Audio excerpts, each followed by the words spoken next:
Muy buenos días, estimados pacientes y amigos de la Clínica Haas Médica. La clínica tiene a bien hacer una secuencia de información científica para la salud de nuestra población. Y en esta oportunidad, a raíz de la exposición hace 3 semanas, pues alguien preguntó qué pasa con la vida de una mujer de más de 50 años. El término que implica para ello, pues es lo que aparece y ven ustedes en su pantalla, que es climaterio, menopausia también alguna vez se la conocen, y es una etapa importante en la vida de la mujer. Por lo tanto, lo que hemos querido hacer hoy es unas pequeñas diapositivas, un número muy pequeño, de tal manera que pueda nosotros identificar cuáles son los datos importantes a captar para una vida sana, de calidad, puesto que a partir de los 50 años en promedio, que es donde empieza la menopausia, pues tengamos nosotros un, una actividad propia, personal, gratificante y sobre todo que tenga una buena calidad de vida. Estas diapositivas que ustedes ven aquí tratan de ordenar la información que queremos transmitirle. Estoy presentando unas curvas del proceso de cómo los estrógenos, que son las hormonas más importantes en el sexo femenino, pues cambian a lo largo de la vida de una mujer. Así como los varones liberan testosterona y es el que hace la diferencia de caracteres sexuales secundarios, pues la hormona predominante en el lado femenino son los estrógenos. Y los estrógenos empiezan a liberarse desde cuando estamos en el vientre de la madre. Alrededor de las 10-11 semanas de gestación, en meses, que para hacer mucho más sencilla la información, 2 meses y medio aproximadamente, pues los ovarios, que tienen una ubicación retrorenal, detrás del riñón en sus inicios y después bajan a la parte pélvica, empiezan a liberar estrógenos en cantidades importantes, lo cual se da fundamentalmente a través de esta combinación de cromosomas que determinaron el sexo de un feto. Y esos estrógenos empezaron a aparecer en forma diferenciada, pero que alrededor de los 10 u 11 años de edad, en algunas personas antes o después, empieza la menarquia o menarca y la cantidad de estrógenos empieza a aumentar en forma importante. Estos estrógenos tienen un límite mayor alrededor de la edad de lo que se conoce edad reproductiva óptima del ser humano, que es 20 años hasta 35 años según las diferentes sociedades científicas de medicina reproductiva en el mundo. Y acá ven ustedes de que los picos se alcanzan en su mayor proporción hasta los 30 años y hay una disminución relativa a los estrógenos hasta que llegan a una edad de 45 a 50 años para diferentes poblaciones y empieza a bajar enormemente los estrógenos y el signo más relevante en esos momentos es que cesa la menstruación. O sea, la menstruación está directamente relacionada a la cantidad de estrógenos. Por lo tanto, hay una disminución de estos valores y las personas a partir de esa edad empiezan a tener ausencia de ciclos menstruales y es el momento en el cual aparece un ciclo diferente en la vida de una mujer, el cual es sumamente importante porque estamos hablando de un promedio de sobrevida de 30 años más, vale decir de los 50 a los 30, 80 años, y por lo tanto 30 años de nuestra vida pues, tienen que ser de una vida muy satisfactoria y plena. Ya pasó la edad reproductiva, estamos en una edad en la cual probablemente somos mucho más productivos desde el punto de vista personal porque ya no estamos preocupados por el tema de la maternidad y además empiezan a haber tareas adicionales como por ejemplo desarrollo personal propio y algunas veces apoyo al crecimiento de los nietos si es que alguna lo puede hacer. Y entonces estos estrógenos que van disminuyendo a lo largo de la vida de la mujer, pues determinan calidad en el cabello, en la piel, en la vista, incluso en la parte de los huesos, que es muy importante, y en toda la parte de la anatomía del ser humano. Solamente resaltar quizás que en edades premenopáusicas el ovario libera el 95% de la cantidad de estrógenos en forma periférica, mientras que en la edad posmenopáusica la parte periférica es la responsable de liberar estrógenos. Y este dato es muy interesante porque la edad en la cual inicia la perimenopausia como término tal es la edad en la cual aparecen cambios importantes en el ciclo menstrual de una mujer. Y entonces tienen ciclos irregulares, algunas de repente se preocupan porque no viene la regla en un mes o 2 meses, pero resulta que los cambios hormonales han sucedido y los médicos hacemos uso de una hormona que se llama FSH y estradiol para determinar en qué situación está la función ovárica. Aunque la ecografía también determina el número de folículos que se pueden ver en el ovario, también determinan en qué edad reproductiva o en qué edad ovárica se encuentra en ese momento.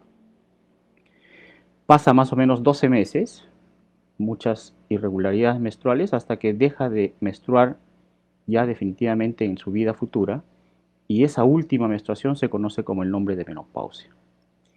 Y una vez que viene el cese de la menstruación, aparece toda una vida futura que se conoce como posmenopausia, y en la cual muchas personas empiezan a tener sintomatología y que en poblaciones diferentes, en poblaciones anglosajonas, latinoamericanas y asiáticas, el inicio de esta menopausia, o en términos general del climaterio, pues sucede en edades diferentes. Es así de que las sociedades científicas han dicho de que hablamos de menopausia precoz cuando el cese de las menstruaciones es menos de 45 años. Y el ciclo natural de cese de la menstruación va a estar entre 45 y 50 años, y es habitual y muy frecuente que los 50 años en adelante ya no haya ciclos menstruales. Y en esa edad de unos 10 años de lucha ovárica, vamos a decirlo así, en que termina, cede, avanza, y que la menstruación desaparece y desaparece o aparece, etcétera, aparece algo que se llama bochornos, que también va directamente relacionado al carácter regional. El- las poblaciones anglosajonas y Estados Unidos, que hay mucha información en ello, el 80% de las personas desarrollan bochornos en esa etapa.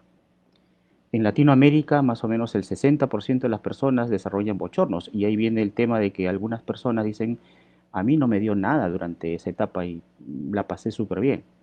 Y otras personas, ven ustedes, quizás familiares cercanos, que están con algún tipo de pañuelos, secándose de repente el sudor, porque también hay un sudor muy, muy pequeño, y además estos bochornos son muy importantes. Y la población asiática, eso está determinado en diferentes publicaciones, el 45% desarrolla bochornos. O sea, los bochornos son intrínsecos a la persona y al lugar de la región en donde habitan. ¿Por qué sucede esto en forma diferente en las poblaciones? No se sabe. Lo claro está en que los signos más importantes de que una persona está teniendo cambios ya en sus periodos menstruales son justamente eso: inicio de bochornos y alteraciones en el ciclo menstrual. Cuando va avanzando el tiempo, los estrógenos van disminuyendo, evidentemente, y estos estrógenos, pues, tienen que ver con mucho de la economía, y el aspecto más importante de la protección que tienen los estrógenos es fundamentalmente sobre protector cardiovascular. Entonces, esta es una imagen que trata de determinar cuál es la secuencia de eventos que suceden para que una persona mayor de 50 años esté expuesta a una enfermedad cardiovascular. Las complicaciones en general de las personas adultas son hipertensión arterial muy frecuentemente, otras desarrollan diabetes, que no las tenían antes, incluso sin familiares cercanos. Algunas de ellas hacen osteoporosis, fracturas de cadera, estaban determinadas a tener una sobrevida interesante, importante, pero de pronto tiene una fractura de cadera y la expectativa de vida pues se complicó. Y entonces, ¿qué es lo que sucede con la menopausia? Pues obviamente hay disminución de la cantidad de estrógenos, pero contraproducentemente hay una mayor cantidad de hormonas androgénicas. Y estas en general producen envejecimiento, porque hay una, el estrógeno femenino de la reproducción es el 17 beta estradiol, un término quizás un poquito técnico, mientras que el estrógeno de la edad adulta es la estrona, y que son estrógenos diferentes, pero que tienen obviamente funcionalidad diferente. Entonces, todo esto trae consigo en el tiempo alteración de la fibrinolisis, engordamos con más facilidad y es muy frecuente que en la consulta digan, doctor, no sé qué pasa, pero con los años estoy aumentando de peso muy fácilmente. Ese aumento del tejido graso en el cuerpo hace que la cantidad de estrona se dispare y por lo tanto haya mayor cantidad de andrógenos, que es el metabolismo final o después de los estrógenos, una mayor cantidad de resistencia a la insulina y por lo tanto hiperandrogenismo. Todo eso produce trastornos metabólicos o disfunciones metabólicas y por lo tanto alteraciones en el endotelio y concomitantemente aterosclerosis, lo cual explica por qué una persona mayor desarrolla con mucha frecuencia o con más frecuencia enfermedades cardiovasculares o del corazón, para hacerlo más sencillo. Frente a esto, la medicina ha tratado siempre de ayudar, de prevenir y de mejorar la calidad de vida de la población. Y la calidad de vida de la población pues está, si tenemos una deficiencia de estrógenos, pues la lógica dice hay que reponer estrógenos. Y es así de que desde el año 1940 a través del tiempo se empezó a dar terapia hormonal de reemplazo a diferentes poblaciones en el mundo. En nuestro país quizás no es muy frecuente porque, bueno, quizás de repente por nuestra forma eh, de, de- de actuar, pensamos que de repente no es necesario en ese momento, quizás de repente mi mamá también pasó por lo mismo y lo superó importantemente y claro, todos tenemos familia y no pasó aparentemente nada importante. Pero lo que sí ocurre y que es muy frecuente en diferentes familias de nuestro país es que hay mucha frecuencia de fracturas, tanto de muñecas como de caderas y de columna vertebral. Y ven ustedes familiares que tienen de repente la espalda encorvada y resulta que tienen pues fractura de la columna vertebral y eso es producto de la osteoporosis y primariamente por esta disminución de la cantidad de estrógenos que les acabo de comentar. Entonces esa calidad de vida que va disminuyendo en el tiempo, eh, los médicos nos hemos preocupado por mejorarles. No solamente eso, imagínense, tenemos nosotros estos bochornos que impiden tener una vida social importante, que también puede ser manejados hoy. Y otro aspecto fundamental es la vida sexual de las mujeres. Generalmente cuando hay disminución de estrógenos, pues hay con mucha frecuencia sequedad vaginal, dolor durante la actividad propia de las relaciones sexuales, las conocemos como dispareunia, y fundamentalmente es por disminución de la cantidad de estrógenos. Otras personas manifiestan que se le escapa la orina. Yo curiosamente no se me escapaba la orina, doctor, pero ahora desde hace un año que tengo estos trastornos menstruales, bochornos, se me está escapando la orina. Y es algo que se conoce como síndrome genitourinario, que también está en relación directa con el tema de lo que significa cantidad de estrógenos liberados por la propia persona durante su vida. Entonces, nos acostumbramos, entre comillas, a que convivir con el bochorno, disminuir la actividad sexual, rechazar la actividad de pareja en una edad en la cual ya no hay el riesgo de reproducción, por decirlo así, porque obviamente pasados los 50 años ya la reproducción se hace cero. Y no pueden tener actividad de pareja porque hay sintomatología lamentablemente muy contraria a ello. Y entonces no guarda cierto equilibrio entre uno y lo otro y por lo tanto parte de la consulta es, doctor, ¿qué hago con esto? ¿No? Y la respuesta es justamente lo que estamos tratando el día de hoy. Es cómo mejorar la calidad de vida de la población y hacer que esta etapa diferente, pues no haya bochornos, el estado general de las personas mejore, que tengan una vida familiar de pareja buena y evitar osteoporosis y fracturas de cadera. Yo creo que esos tres puntos son los que he intentado resumir en esta pequeña comunicación que tenemos hoy en la mañana y que yo creo que la población de San Juan de Lurigancho se merece tener una calidad de vida importante. Entonces, a lo largo del tiempo han habido diferentes formas de enfrentar la terapia de reemplazo hormonal Pero hay un punto de quiebre que los médicos recordamos, los que hacemos ginecobstetricia recordamos con mucha notoriedad, que es el año 2002. Antes del año 2002 había mucha experiencia en el mundo sobre este tipo de terapia de reemplazo hormonal en la población adulta y recetábamos geles de estrógenos, tabletas vía oral, cremas vaginales, ejercicios y una serie de medidas para evitar o tener una mejor calidad de vida.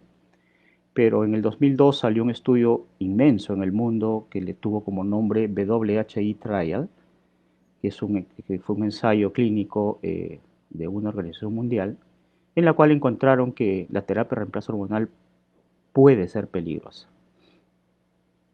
Reportaron fundamentalmente cáncer de mama, cáncer de endometrio, en personas que habían usado terapia de reemplazo hormonal. En nuestro país no llegó a tanto porque la aceptabilidad de nuestros pacientes para el uso de estos medicamentos no fue muy buena por idiosincrasia propia de nuestra población. Por lo tanto, aquí en nuestro país no hubo tal, pero sí el reporte mundial alarmó a todos los ginecólogos en el mundo y dijeron, ¿sabe qué? Mejor paramos de administrar. Y es así que cayó enormemente la medicación para justamente contrarrestar esto, ¿no? Que era osteoporosis, los bochornos y las eh, actividades sexuales pues muy inadecuadas. Pero hubo una gran población que continuó tomando estas a pesar del tiempo. Y en los años 2010, 2014, reevaluaron este trabajo de investigación y encontraron de que habían sí riesgos, pero empezó a delimitarse a partir de cuánto tiempo tenían problemas. Y lo que todos sabemos es que los bochornos no son eternos. Tendrán 1 año, 2 años en algunas personas. La parte de lo que significa la osteoporosis, hay medicamentos que pueden obviamente ayudar para evitar ellos, de tal manera de que se ha evitado usar terapia de reemplazo hormonal, así se llama esto, de los estrógenos, en demasiada cantidad de tiempo. Y creo que los consensos actuales son, usaremos terapia de reemplazo hormonal en aquellas personas que han sido operadas antes de los 40 años, por alguna razón les retiraron los ovarios.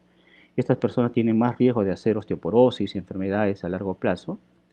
Indicaremos esta terapia de reemplazo hormonal en personas que tienen bochornos intensos que le alteran la vida, o quizás otro grupo de personas que tienen depresión importante, conflictos familiares con respecto a la actividad sexual, y de tal manera de con mucha objetividad indicar medicamentos sin hacer daño a las personas para que tengan una vida de calidad. Y entonces hoy tenemos nosotros una importante cantidad de herramientas para manejar este tipo de problemas asociados fundamentalmente a la disminución de la cantidad de estrógenos. Pero no debemos dejar de ver cuáles son los beneficios y los riesgos de estos. Los que están en ASPA, donde dice beneficios, y los que están en ASPA al costado derecho dice riesgos, pues fíjese, la cantidad de ASPAs es mayor que el riesgo. Y cuando uno hace un tratamiento en medicina, siempre ponen una balanza riesgo versus beneficio. Y si los beneficios son mayores que los riesgos, pues en todo medicamento tiene riesgos, recuerdan ustedes, pues usamos el medicamento puesto que el beneficio es mayor. Y tiene beneficio fundamental sobre síntomas vasomotores, que son los bochornos fundamentalmente, que alteran la vida y calidad de vida de un ser humano. Tiene beneficio demostrado sobre osteoporosis, que también es otro tema importante. Tiene un beneficio importante con respecto a lo que es manejo de algún tipo de diabetes, por ahí algunos tipos de neoplasias, aunque tampoco no es un beneficio directo, pero sí yo creo que hay que tener en cuenta. Pero sí los riesgos son importantes en enfermedades del corazón, tienes tromboembolismo pulmonar, tromboembolismo venoso, cáncer de endometrio. Y esa es la tarea del médico.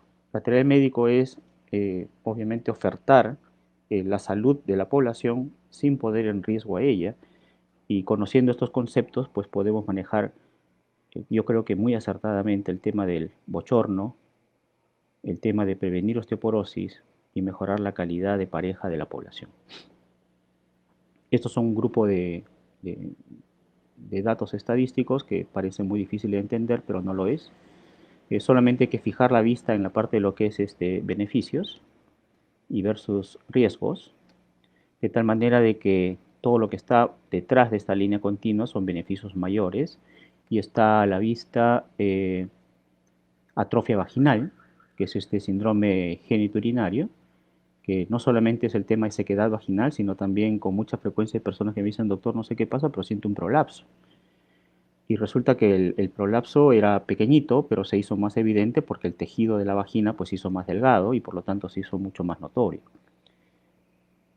No es que la crema vaginal o la terapia de reemplazo hormonal mejore el prolapso, no, no es así, pero lo hace menos, con menor disconfort de lo que siente el paciente.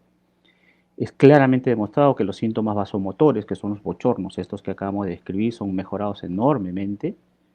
Yo he tenido pacientes en la consulta que han venido incluso hasta sudando delante de nuestro en la consulta, y bueno, pues la familia decía, y soporta, soporta, que ya va a pasar, y en verdad creo que eso no está bien. Lo que sí tenemos que hacer es saber que este grupo de medicamentos pues son usados con ciertas, con ciertos cuidados. A todas las personas siempre le pedimos una mamografía porque puede haber de alguna manera una lesión en la mama, y además a partir de los 45 años o 40 años en poblaciones mundiales se empieza a hacer mamografías. Tiene que tener una mamografía negativa. Como se asocia fundamentalmente a problemas de vasos periféricos, necesitamos saber cómo está el perfil lipídico, el colesterol, triglicéridos, que son unos valores que son fáciles de dosar en el laboratorio. Y cuando tienen valores normales de los triglicéridos, pues estos medicamentos tienen un beneficio tremendo. Y también tienen efectos fundamentalmente sobre algunos otros tipos de condiciones. Nuevamente, por ahí se ha encontrado cierto beneficio sobre la prevención de algunos cánceres. No hay una relación directa, evidentemente, sobre eso, pero sí en poblaciones grandes se nota que hay cierta ayuda frente a eso. Y el riesgo, vean ustedes aquí, siempre en medicina decimos primum non nocere, primero no hacer daño. Eso significa de que primero hay que mirar qué cosas producen daño para tratar de evitarlas, ¿no? Y aquí a la cabeza aparece este punto que señala fundamentalmente el cáncer de endometrio. El endometrio es un tejido que está dentro del útero, que es muy chiquitito, muy pequeño. Usualmente en personas que ya les llega la menopausia se hace cada vez más pequeñito, menos de 4 milímetros. Y cuando empieza a crecer sin estos medicamentos, hablamos de una hiperplasia endometrial, o quizás hay un pólipo, o en algunas pacientes un cáncer de endometrio. Pero la historia familiar ayuda bastante. Son pacientes que tienen una historia familiar muy conocida sobre cánceres anteriores. Entonces, en este grupo de pacientes de las cuales tienen un antecedente importante, están usando de repente, no sé, por alguna condición reumatoidea, tamoxifeno, por ejemplo, que engruesa el endometrio, pues no indicaremos estos medicamentos porque va a producir definitivamente cambios en la celularidad del endometrio y por lo tanto un riesgo mayor de cáncer endometrial. Pero si no hay nada de eso, el riesgo de que suceda alguna de estas complicaciones son después de 5 años de uso. Ese término es importante. Todas las personas que van a usar terapia de reemplazo hormonal, los eventos adversos, estos de riesgo que están enumerados acá, suceden cuando una persona ha usado 5 años o más sin parar el medicamento.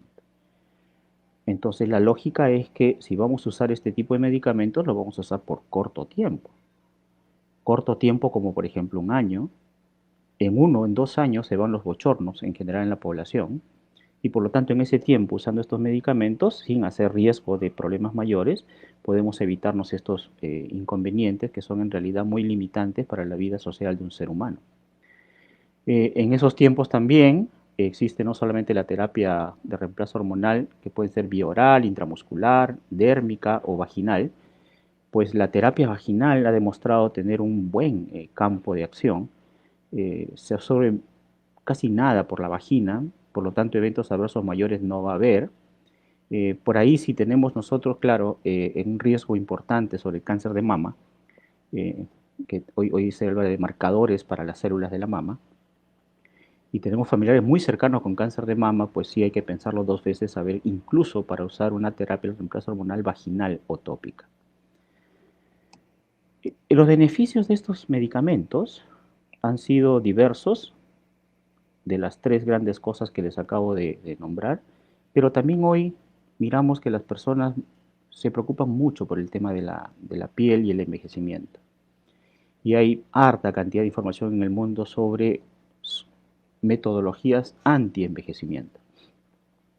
La piel es una de las estructuras anatómicas visibles para el ser humano, y este es un grupo de derivados estrogénicos que no son directamente de los que producen estos daños en la población en general. Este grupo de medicamentos es el resveratrol, que están presentes en algunas lociones dérmicas y que los dermatólogos pues usan con mucha intensidad y hacen que la piel de las personas en menopausia pues mejore, y la textura también, porque seguro que alguna ha podido experimentar una piel seca, poco tersa, adelgazada, los cambios de trofismo de la piel fundamentalmente con este tipo de manchas que aparecen sobre el dorso de las manos, que es muy frecuente en la población. No es que vayamos a evitar esto de acá, pero por lo menos el retraso del envejecimiento natural está muy estudiado y el beneficio en realidad es mayor sin hacer daño, que es lo más importante, a la población en general, ¿no?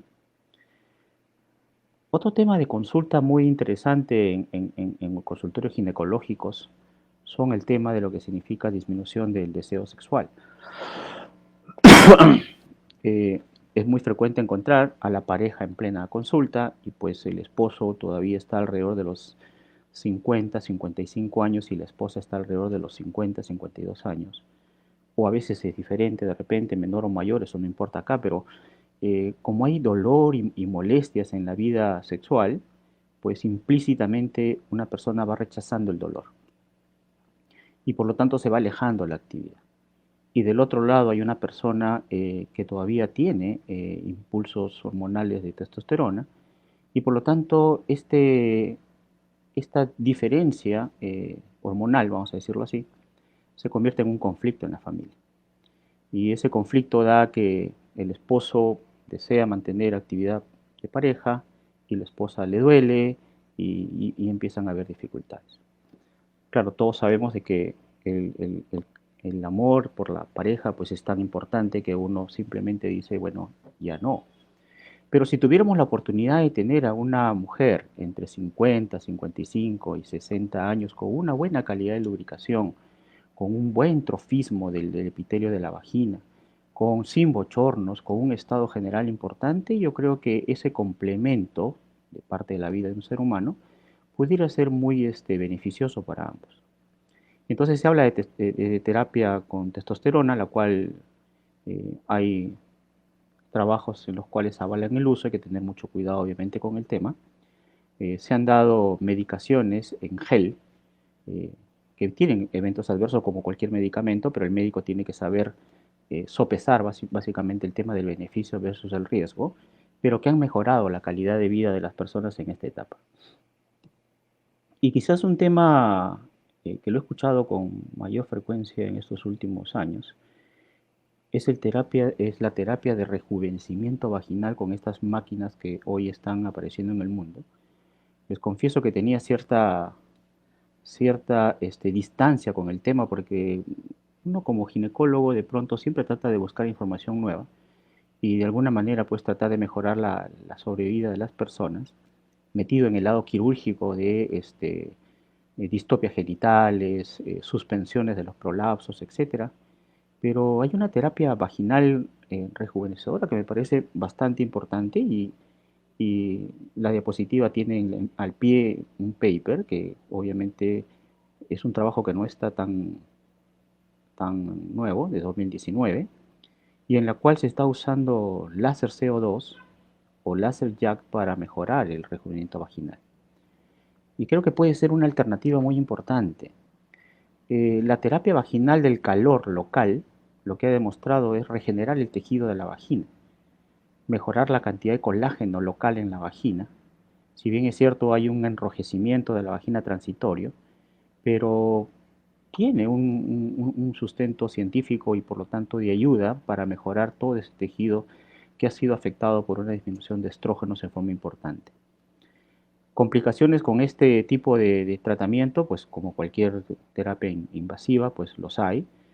Eh, Se produce una micro quemadura local, multifocales, y pues áreas de la vagina está llena de gérmenes y por lo tanto la flora vaginal pudiera cambiar al inicio, pero con cuidados importantes yo creo que es una buena alternativa a considerar, sobre todo en el tratamiento de este grupo de pacientes que tienen con mucha frecuencia incontinencia urinaria, con mucha frecuencia infecciones a repetición de las vías urinarias, dolor durante las relaciones sexuales e incluso algunos tipos de prolapsos de un tamaño muy pequeño, ¿no?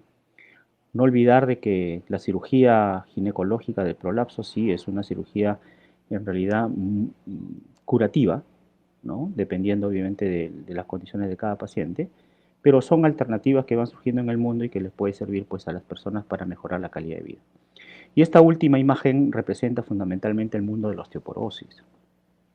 Un punto importante acá es que eh, todas las personas, todas las mujeres, por la disminución de estrógenos, definitivamente van a tener alteraciones de la calidad del hueso. Nadie se va a poder escapar de eso. Es más, si aumentamos el número de hijos que hemos tenido durante nuestra edad reproductiva, pues cada hijo ha habido un consumo importante de nutrientes y recuperar esos nutrientes va a traer consigo pues trastornos metabólicos en adelante. Parte de ello es la calidad del hueso, la calidad ósea. Los huesos tienen unas células muy particulares, osteocitos, osteoclastos, osteoblastos, que bueno, los términos médicos no son relevantes, pero que sí es importante de que el hueso va perdiendo la calidad de osificación a lo largo del tiempo. En algunas antes, otras después. ¿En qué pacientes habrá un deterioro del hueso que se llama osteoporosis, que necesita tratamiento siempre?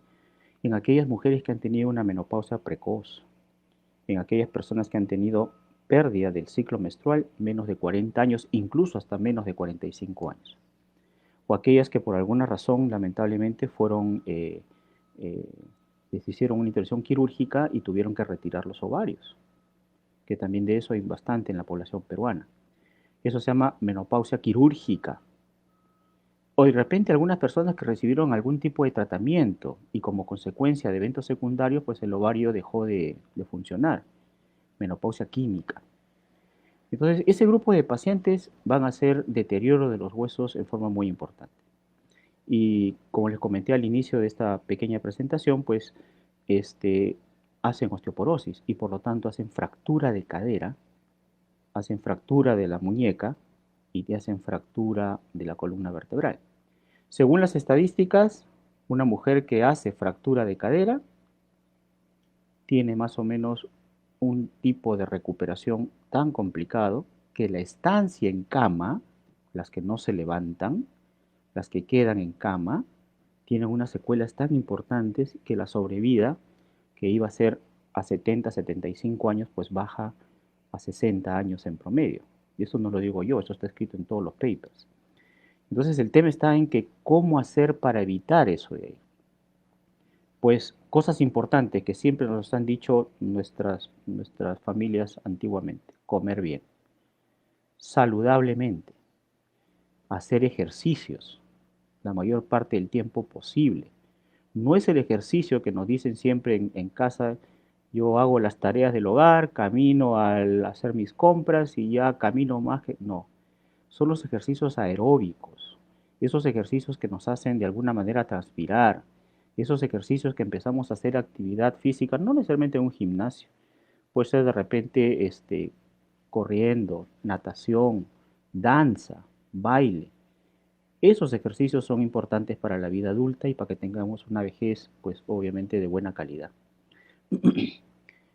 A eso, al diagnóstico temprano, a través de una prueba muy sencilla, que se llama densitometría ósea, pues podemos tener nosotros un diagnóstico tan temprano para prevenir estas fracturas que van a hacer que, destinados a vivir una longevidad importante, reduzcamos nuestra vida en el tiempo porque nos sorprendió una fractura de cadera.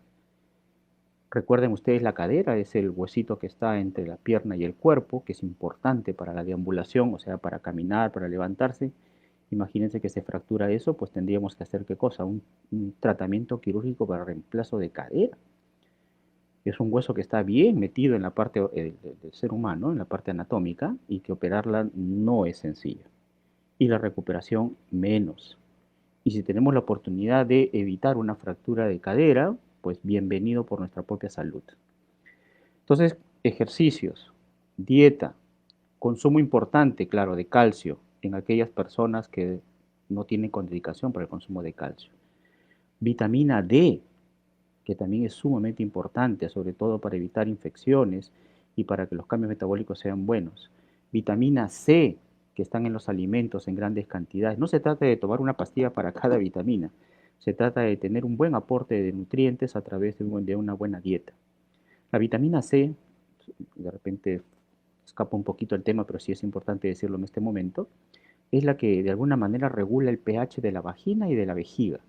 O sea, consumir frutas naturales nuestras, por ejemplo el camu camu, tiene bastante cantidad de ácido ascórbico y previene infecciones urinarias a repetición y mejora el trofismo fundamentalmente de la microbiota. Hoy se habla de gérmenes dentro de la vagina para evitar infecciones recurrentes.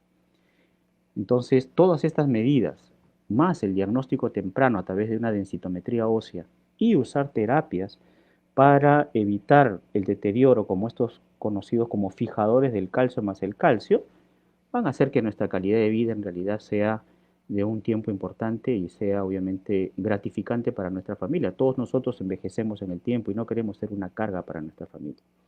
Queremos siempre tener una calidad de vida, obviamente acompañar a nuestros hijos o a los familiares menores y que nos vean siempre fuertes, que nos vean siempre activos, de tal manera de que no seamos una preocupación mayor para el resto, sino una ayuda realmente. Esta es una mirada global de todo lo que significa climaterio menopausia. Hay infinidades de artículos en general en todo el mundo, pero creo que es una mirada muy general del tema. De repente hay por ahí alguien que pudiera hacer algunas preguntas vía el Facebook, si lo escriben por ahí, y decirles quizás que nosotros estamos motivados para hacer una serie de presentaciones de diferentes temas. La ginecobstetricia hoy es tan amplia y tiene un mundo tan enorme que ya no hay ginecobstetricia, o perdón, hay una subespecialidad de ginecobstetricia. Bueno, yo vengo de una familia de médicos, mi padre, que en paz descanse, médico también. Medicina general, pues obviamente era enorme su amplitud desde el punto de vista, pues, pediátrico, geriátrico, ginecológico, neumológico, etcétera, porque así se formaban en el tiempo de una manera, pues, muy amplia, ¿no? Yo por mi especialidad me dedico solamente a la ginecobstetricia, pero hoy hay especialidades en ginecobstetricia. Hay quien se dedica solamente al feto y a la madre y se llama medicina fetal. Hay quienes se dedican a la parte de infertilidad, o sea, ayudar a las parejas que tienen dificultades, es lo que con más frecuencia hago yo. Existe otro mundo de la uroginecología, que son aquellos que se dedican a la parte de lo que es prolapsos, distopias. Existe otro gran grupo que es la oncología ginecológica, que es fundamentalmente cáncer en ginecología. Y hay un grupo importante al que hemos tomado hoy como tema, que es el grupo del climaterio. En nuestro país hay una sociedad científica del climaterio muy activa, en el mundo con más razón, y las diferentes sociedades científicas de Canadá, Estados Unidos, Australia, Europa, dan lineamientos semestrales de cómo va cambiando en el tiempo y la tarea del médico es actualizarse constantemente. Y qué mejor de enviar esta información a la población general, que a veces es difícil de entender, pero queremos hacerlo lo más fácil de comprender de tal manera de que les pueda servir a ustedes para tener una calidad de vida importante. En, en San Juan del Lurigancho hay una población enorme de pacientes que encajan justo en este rubro y que por la característica de nuestra población, pues son personas que están muy entradas, como en el caso de muchas familias mías, en el apoyo directo de los nietos y del apoyo de sus hijos propiamente. Y entonces, ellos, o ellas, perdón, se quieren sentir útiles y no quieren sentir que son una mala expresión, diría yo, pero bueno, discúlpenme, una carga para la familia y quieren permanecer siempre sanas. Entonces, la recomendación final para esto vendría a ser una buena alimentación, ejercicios en forma importante, dado que es muy difícil salir de repente, pero bailar constantemente es este, muy útil para este tipo de problemas. Chequeos que se tienen que hacer constantemente, el diagnóstico temprano de lo que significa enfermedad del hueso como osteoporosis y hacer pues de nuestra vida lo mejor que se pueda después de los 50 años. Estos 50 años en adelante pues hacen de pronto que nuestra vida sea pues importante también, como las otras etapas de nuestra vida.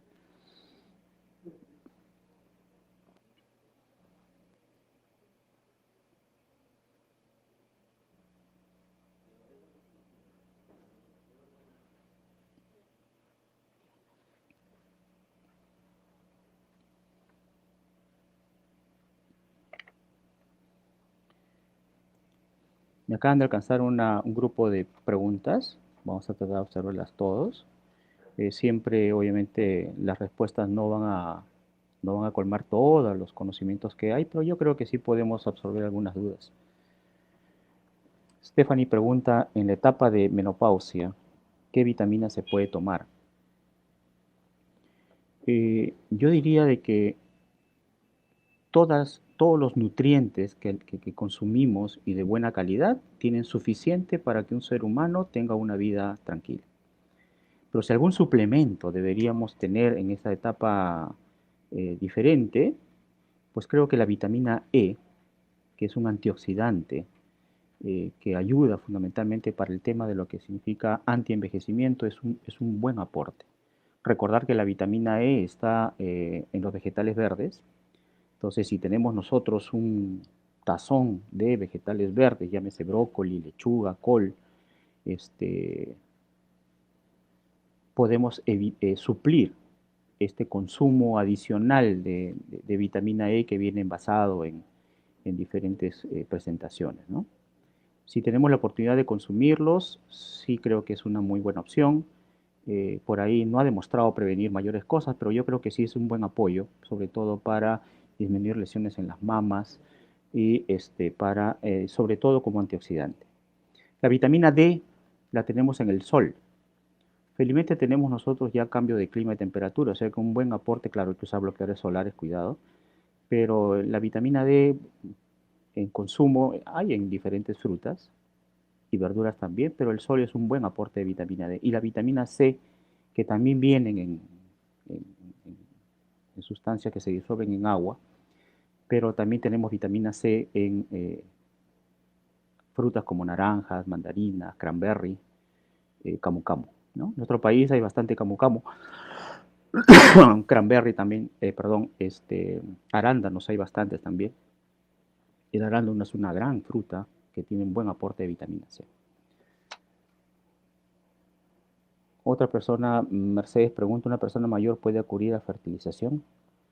Mm, sí, yo creo que es una pregunta bien interesante porque la población en el mundo está cambiando y el inicio de la vida eh, reproductiva de un ser humano también ha cambiado en el tiempo. Cada vez con más frecuencia tenemos personas mayores en búsqueda de fertilidad en los consultorios porque todos queremos tener una mejor calidad de vida, todos queremos tener una capacitación universitaria perdón, de grado de instrucción mayor, y entonces postergamos la fertilidad y estamos pensando en el congelamiento de óvulos, estamos pensando en postergar la fertilidad y hoy en el consultorio pues vienen pacientes de más de 35 a 37 años con deseo de fertilidad, lo cual se ha hecho con más frecuencia. Yo diría que no hay un límite para el tema de lo que significa la reproducción, pero creo que sí hay un límite natural, psicológico, por edad, la cual representa sobre todo de que podemos nosotros tener fertilidad después de los 50 años, pero ¿cuánto tiempo de sobrevida nos queda?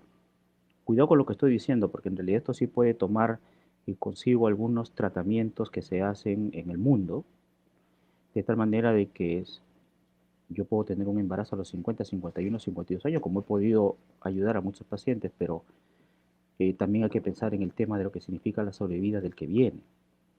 Nosotros tenemos una edad productiva económicamente, bueno, no hay límite, pero mayor, vamos a decirlo así, alrededor de los 50, 55, 60 años, si no antes. Entonces estos chicos de mamás de más de 50 años, pues van a tener 20 cuando una mujer tenga 70. Y a los 20 años todavía un ser humano está con intentos de lograrse. Entonces yo creo que hay que pensar muy bien el tema de la edad con respecto a reproducción. La respuesta a esto vendría a ser que si hay o no hay acudir a fertilización, sí, sí, nadie puede negarse el tema de la maternidad o la paternidad. La edad es un factor importante, pero no es una limitante. Yo creo que con una buena asesoría médica, teniendo bien en cuenta cuáles son los pros y contras, uno puede acceder a este tipo de tratamientos y complementar algo que quizás no lo pudo hacer antes por diferentes razones. María pregunta, doctor, ¿el sobrepeso es consecuencia también de la menopausia?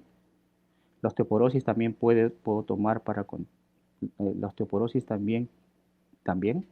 ¿Qué puedo tomar para contrarrestar ello? El sobrepeso definitivamente no es saludable en el ser humano. Va a traer consigo trastornos metabólicos y de los más conocidos son las diabetes. Y hoy con más frecuencia hay diabetes en la población en general. Más que diabetes es trastorno del metabolismo de la glucosa. Entonces son personas que vienen a la consulta y dicen, pero si yo no tengo familiares con diabetes, no tengo absolutamente nada y de repente tengo alteración del valor de la glucosa. Y es justamente porque la grasita de la periferia hace que de alguna manera haya un trastorno metabólico y dentro de ellos, pues perdón, pues dentro de ellos eh, alteraciones fundamentalmente de toda la parte metabólica, ¿no? Por lo tanto, el sobrepeso no es consecuencia de la menopausia, es básicamente una alimentación inadecuada y probablemente una disminución de la cantidad de pérdida de calorías porque no tenemos mucha actividad eh, física. De la menopausia también, no. La osteoporosis, perdón, la osteoporosis no es consecuencia de sobrepeso. La osteoporosis tiene varias explicaciones.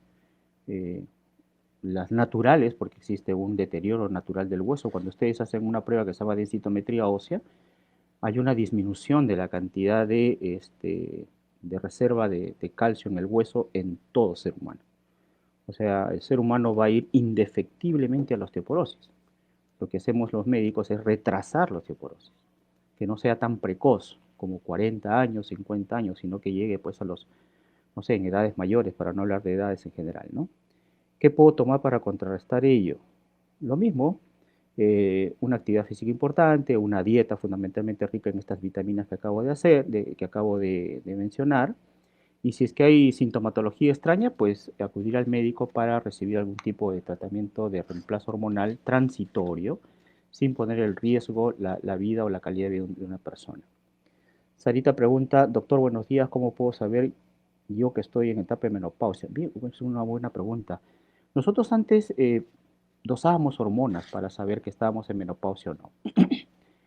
Las sociedades científicas están de acuerdo que sí es importante la FSH y el estradiol, que son unas hormonas que están circulando en sangre, pero el cuadro clínico de bochornos, trastornos urinarios, que incluye la parte de lo que es alteraciones de la vida sexual de una persona, y cambios en el ritmo de la menstruación entre 45 y 50 años son suficientes para hacer el diagnóstico de que estamos en una etapa diferente. Entonces, yo diría que el cuadro clínico más la sintomatología nos va a decir a nosotros si estamos en una etapa o no. Hacemos el dosaje de FSH y estradiol en circunstancias en las cuales tenemos dudas. Tenemos dudas que de repente, doctor, soy fértil, no soy fértil, todavía no me quiero dejar de cuidar con un método anticonceptivo. Ah, muy bien, entonces dosando FSH, que se dosa en sangre, el quinto día de la regla en ayunas, pues valores por encima de 20, uno le va a decir a las personas, sabes que ya no hay forma de tener fertilidad plena. Y entonces muchas veces las personas nos dicen, pero doctor, todavía estoy menstruando, me voy a embarazar si todavía tengo la menstruación. Mira, los valores hormonales están cambiando y por lo tanto la tasa de fertilidad cada vez es menor.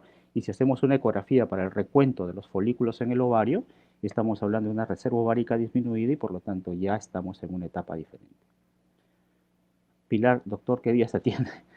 Eh, la intención nuestra es brindar información para tener nosotros una buena calidad de vida. Pero le agradezco mucho, estamos trabajando aquí en la Clínica Jasmédica y eh, encantado de poderlos ayudar en cualquier momento y bueno, escriban básicamente para tener pues una cita si así lo desean. Pilar dice, ¿cuáles son los cuidados y tratamientos? Me imagino que de la menopausia. En mi caso, dejé de menstruar a los 37 años, no le tomé importancia, doctor, pero sí sentí bochorno. ¿Sí? Pilar, sí, acá es del grupo de las pacientes que sí necesita tener cuidado con el tema de los huesos fundamentalmente. Había comentado yo que existe una menopausia precoz, que usualmente son mujeres menos de 45 años para algunas series, o menos de 40 para otras, y el órgano que más sufre en el tiempo son los huesos. Y entonces, poblaciones que dejan de menstruar a los 35 años, 37 años, por efecto de la menopausia, sí pueden hacer osteoporosis, pero hay un grupo de pacientes de 37 años, no sé si será su caso, pero que han usado anticonceptivos por largo tiempo, se han estado cuidando con hormonas de 3 meses, por ejemplo, y dejaron de menstruar. Y cuando dejaron de usar eso a los 40 años, estoy dando un ejemplo, no sé si es el caso en este momento, pero de repente no fue una menopausia temprana, fue el uso del anticonceptivo el cual hizo que cese la menstruación. Pero si hay además presentó bochornos, nuevamente, los anticonceptivos también producen bochornos muchas veces. Y uno confunde eso con respecto a lo que significa menopausia precoz. O sea, cada persona es un mundo diferente. Yo diría que de repente, en este caso sí, sería importante, no sé qué edad tiene en este momento, pero hacer una densitometría ósea para determinar qué calidad ósea tiene, yo creo que sería importante.